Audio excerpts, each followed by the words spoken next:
Bonjour tout le monde et bienvenue à cette autre capsule. Aujourd'hui, nous allons parler du pouvoir de la parole de Dieu. Et puis, on va aller lire ensemble un passage dans l'Évangile de Jean au chapitre 1. La parole de Dieu nous dit « Au commencement était la parole et la parole était avec Dieu. La parole était Dieu et elle était au commencement avec Dieu. Toutes choses ont été faites par elle et rien de ce qui a été fait n'a été fait sans elle. En elle était la vie était la lumière des hommes. La lumière luit dans les ténèbres, et les ténèbres ne l'ont point reçue. Il y eut un homme envoyé de Dieu, son nom était Jean. Il vint pour servir de témoin, pour rendre témoignage à la lumière, afin que tous croient par lui.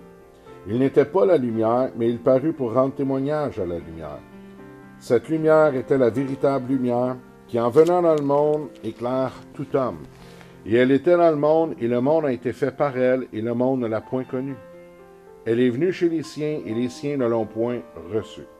Mais tous ceux qui l'ont reçue, à ceux qui croient en son nom, elle a donné le pouvoir de devenir enfants de Dieu, lesquels sont nés non du sang, ni de la volonté de la chair, ni de la volonté des hommes, mais de Dieu. Donc, on voit dans ce passage-là de l'apôtre Jean, il nous parle clairement de Jésus. Et il nous dit que Jésus-Christ lui-même est la parole de Dieu. Jésus-Christ lui-même était là depuis le commencement. Il dit que c'est à travers lui, par cette parole-là, justement, que la terre a été créée, que tout ce qui existe a été fait. Il dit aussi que à tout homme qui l'ont reçu, elle a donné le pouvoir de devenir enfant de Dieu.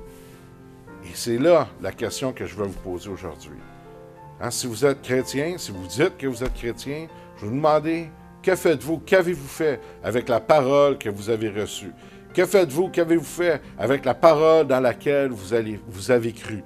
Parce que la Bible nous dit, on vient de lire ensemble, qu'elle a donné le pouvoir de devenir enfant de Dieu. Et ça, c'est un passage à lequel je me suis attardé pendant longtemps. Et je crois que c'est important qu'on puisse le voir ensemble, vraiment la lumière de la parole de Dieu. Parce qu'il dit, il prend peine de dire, à tous ceux qui l'ont reçu, à ceux qui croient en son nom.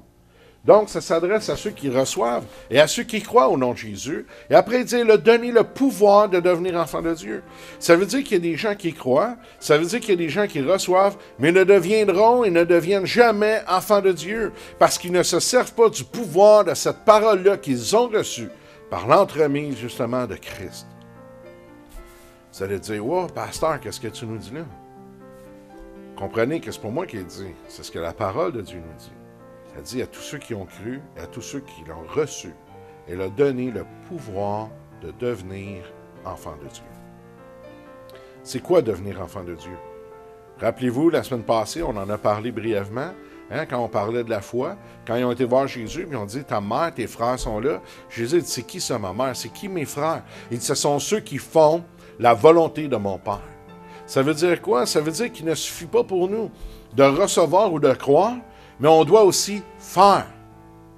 Et là, je vais revenir avec un commentaire que souvent on peut entendre, dire, oui, mes frères, on n'est pas sauvés par nos œuvres, on est sauvés par grâce. Vous avez absolument raison. C'est une pure grâce. Il n'y a aucune œuvre qui peut nous donner la vie éternelle. Par contre, nos œuvres témoignent de qui on est. Nos œuvres témoignent de la foi qui nous habite. Finalement, nos œuvres témoignent de la vie, de la parole de Dieu en nous, témoignent de Christ en nous. Parce qu'ailleurs, la parole de Dieu nous dit que si Christ vit en moi, ce n'est plus moi qui vis.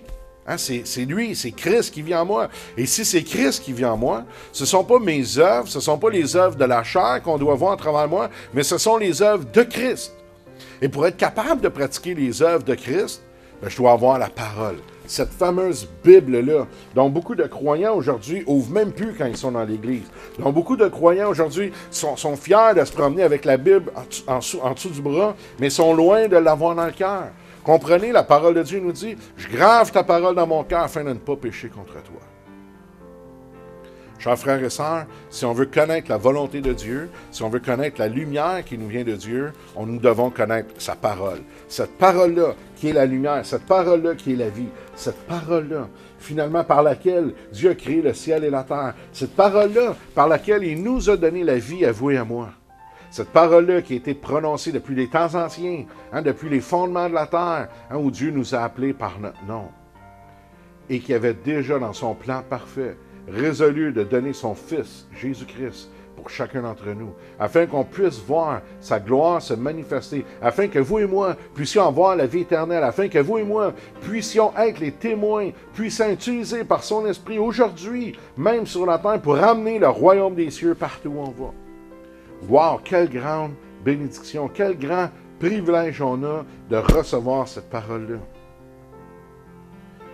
Qu'est-ce que vous avez fait avec la parole que vous avez reçue? Que faites-vous avec la parole en laquelle vous avez cru? Wow! Wow! Que de défis nous attendent en avançant dans cette parole-là. Premièrement, juste à ne pas se conformer au siècle présent. Deuxièmement, simplement à mettre notre vie en accord avec cette parole-là. De s'aimer les uns les autres, d'être capable de pardonner à mon prochain, d'être capable d'aimer mon prochain comme moi-même, d'être capable de devenir le serviteur de tous. Donc, comme on a dit, la parole de Dieu, la lumière, à tous ceux qui l'ont reçu, leur a donné le pouvoir de devenir enfants de Dieu.